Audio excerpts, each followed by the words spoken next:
بسم الله الرحمن الرحیم.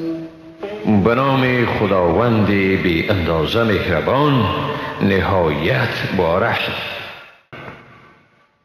وقالت طائفة من أهل الكتاب آمنوا بالذي أنزل على الذين آمنوا وجه النهار واكفروا آخره لعلهم يرجعون.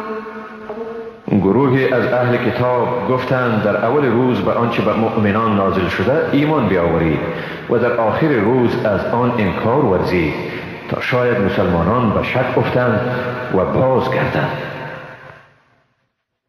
ولا تؤمنوا إلا لمن تبع دينكم قل إن الهدى هدى الله أن يؤتى أحد مثل ما أوتيتم أو يحاجوكم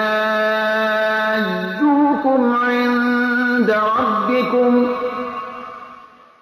قل إن الفضل بيد الله يؤتيه من يشاء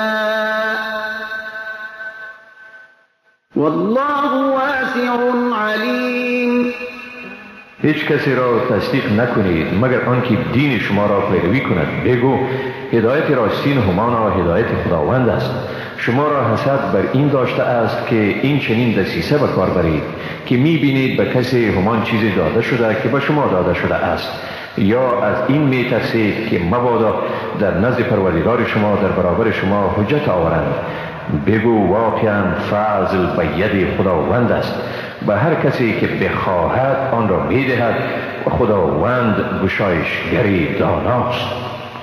یختص برحمته من یشاء والله ذو الفضل العظیم.